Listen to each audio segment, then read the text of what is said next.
Nung maupo si Duterte noong 2016, una niyang pinatupad talaga is walang korupsyon at krimen at ang droga.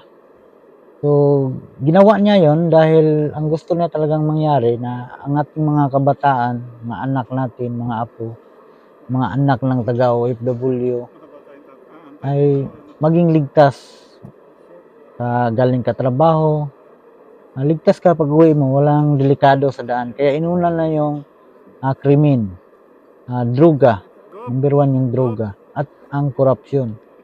Ngayon, sa tagal ng panungkulan niya, 2016, 2017, 2018, nasa 6 years na, marami siyang nasagasaan ng mga oligarch, mga mayayaman na negosyante sa Pilipinas.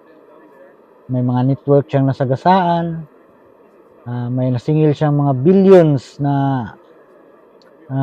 sa mga oligarch na dekada nang hindi nakapagbayad ng mga utang sa gobyerno. Nasingil niya yun. Inuna niya yung singilin.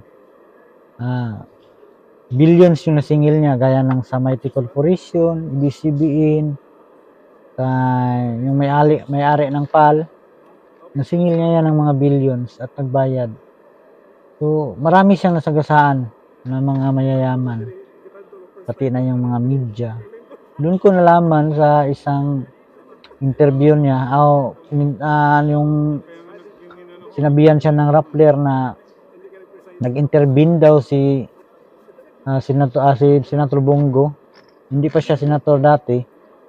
Yung assistant niya na si Bongo na nag-intervene daw tungkol doon sa EEP yata yun, EEP modernization na may binili silang gamit.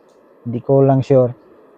So, pinatangan sila ng Rappler na nag-intervene daw sila. Ibig sabihin, nakialam sila sa pagbili ng anong binili doon.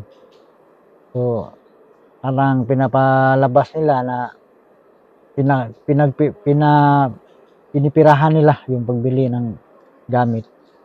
So, doon ko nalaman, sabi ni Duterte na ang media pala ay funded pala ng, may media palang funded ng isang tagalabas, hindi Pinoy ang nag-funded. Dahil nga, yun nga, pag hindi mo sinunod yung gusto ng nag-fund sa'yo, nagbayad sa'yo, baka bawiin na yung pera. Marami siyang sinasabi doon na hindi ko lang kayang ipaliwanag kung anong ibig sabihin, pero naintindihan ko na ganun pala ang kalakaran ng media. Kaya yun, marami siyang nagawa. Diretsong tingin ko kay Duterte, marami talaga siyang nagawa sa Pilipino. Kaya nga, siya lang yung presidente na mula umupo hanggang pagbaba ay lalong tumaas yung ratings niya. Hindi gaya sa mga ibang presidente na lalong bumaba ang ratings. Malakas lang yung ratings nila nung simula pa lang pag-upo, pero pagbaba nila, sobrang baba na ng kalahati pa lang ng termino nila, mababa na yung approval rate ng mga Pilipino sa kanila, yung trust rating. Itong si Duterte, mas lalong tumaas yung trust rating ng mga Pinoy sa kanya. Ayon sa balita. Ngayon, bakit ganito ang nangyari sa kanya? So, alam nyo na, kayo na mag-intindi, dahil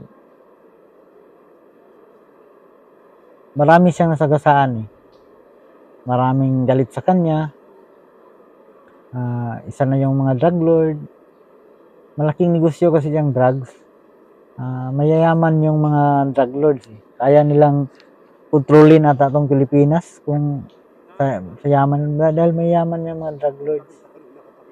So, hindi na nakapagtaka na ganitong mangyari sa mga Duterte.